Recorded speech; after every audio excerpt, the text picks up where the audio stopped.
Assalamualaikum warahmatullahi wabarakatuh.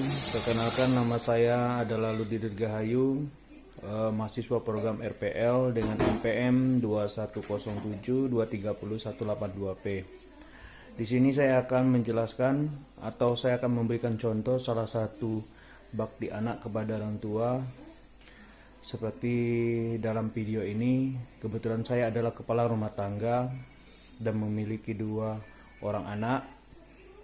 Yang pertama itu ada anak saya yang laki-laki, dan yang kedua itu perempuan. Baiklah, saya akan mencoba untuk memvideokan contoh bakti anak kepada orang tua. Ini anak saya yang nomor yang pertama atau anak sulung saya. Ini anak sulung saya. Kebetulan hari ini orang tua atau ibunya itu sedang sakit. Jadi untuk tugas rumah tangga seperti menyapu, memasak air, masak nasi, itu dilakukan oleh anak saya yang sulung. Bang,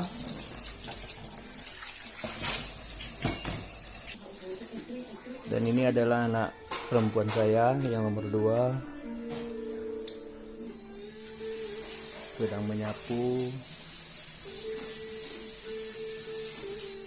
menggantikan orang tua atau ibunya yang sedang sakit. Jadi berbagi tugas mereka di rumah ini.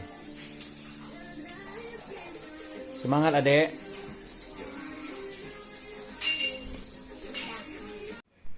Baiklah, saya akan menjelaskan adab media sosial menurut Muhammadiyah. Siapa sih yang tidak mengenal media sosial pada dewasa ini? Itu sudah dikenal semua oleh kalangan anak muda, tua, itu sudah mengenal semua. Dimana saluran ini merupakan saluran atau sarana interaksi sosial secara online di dunia maya atau internet. Adapun sarana internetnya itu ada Twitter, Facebook, Instagram, WhatsApp, dan media sosial lainnya. Jadi ini merupakan bentuk media sosial yang saat ini mendominasi penyebaran informasi secara online. Para pengguna media sosial lebih kenal disebut juga dengan nama yaitu netizen, yang bahasa kerennya itu sekarang. Dan untuk yang kaum dari di Muhammadiyah itu juga ada juga yang disebut dengan netizimu, yaitu di mana di Muhammadiyah disebut dengan netizimu. Dalam praktiknya netizimu ini melaksanakan peran sebagai pemberi dan penerima informasi secara online dan dunia pers online. Jadi dunia pers online merupakan sarana masyarakat untuk memperoleh dan memenuhi informasi dan berkomunikasi guna memenuhi kebutuhan serta meningkatkan kualitas kehidupan manusia. Maka sejatinya netizimu memiliki hak kebebasan berpendapat, berekspresi yang berdasarkan Pancasila, Undang-Undang Dasar 1945 dan Deklarasi Universal Hak Asasi Manusia PBB. Pada kehidupan nyata maupun dunia maya ada tanggung jawab sosial dan moral sebagai landasan etis untuk menghormati dan kewajiban sesama netizen atau netizimu. Di kehidupan nyata maupun dunia maya, ada tanggung jawab sosial dan moral sebagai landasan etis untuk menghormati hak dan kewajiban sesama netizen atau netizimu. Untuk menjamin dan menjunjung tinggi tanggung jawab sosial, moral, dan saling menghormati dan kewajiban netizen yang lain, netizimu menetapkan dan menaati kode etik netizimu, yaitu terdiri beberapa pasal yang telah ditetapkan oleh kode etik netizimu, yaitu pasal pertama yaitu netizimu senantiasa berlandaskan pada Al-Quran dan Sunnah dan kebijakan pimpinan pusat Muhammadiyah, peraturan perundangan dan kode etik jurnalis dalam bermedia sosial. Itu pasal pertama. Untuk pasal yang kedua, netizen berwajib berdakwah dengan membela agama Islam dan Muhammadiyah sebagai gerakan dakwah amal ma'ruf nahi mungkar dan tasdid. Yang kedua, netizen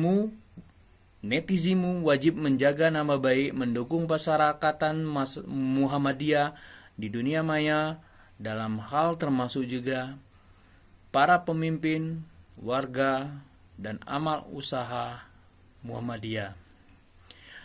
Pasal yang ketiga, netizen dilarang melakukan hal-hal sebagai berikut.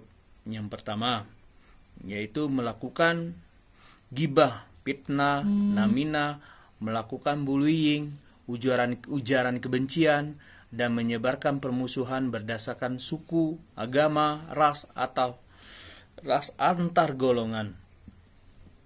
Yang kedua, menyebarkan materi pornografi, kemaksiatan dalam segala yang terlarang secara syar'i.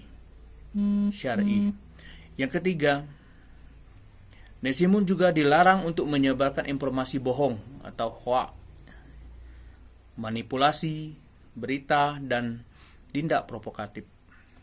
Dan pasal keempat, netizen wajib menjadi media sosial sebagai wahana silaturahmi, tukar informasi, dan tabayun atau klarifikasi. Yang kedua, sesama netizen harus saling berteman, menjadi follower sebagai bentuk silaturahmi, menjaga ukhuwah.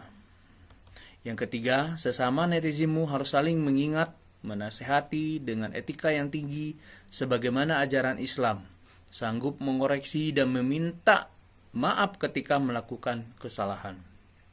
Pasal kelima, materi yang disebarkan netizen harus mencerahkan dan dapat dipertanggungjawabkan secara personal, kelembagaan yang tidak bertentangan dengan norma sosial sesuai nilai-nilai keislaman dan keindonesiaan.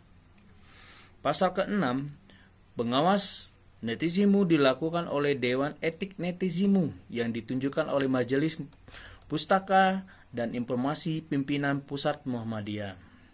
Yang kedua, di pasal 6, Dewan Etik Netizen terdiri dari 5 yang memiliki integritas dan komitmen dalam bermuhammadiyah serta memahami dunia media sosial. Ketiga, di pasal 6 juga, Dewan Etik Netizen berwenang memberikan sanksi kepada netizen apabila diperlukan. Dan untuk semua pasal, ada 6 pasal ini itu sudah ditetapkan di Yogyakarta pada tanggal 19 Agustus tahun 2017. Demikianlah penjelasan saya untuk hari ini. Salah satu tugas Qiyam yaitu tentang adab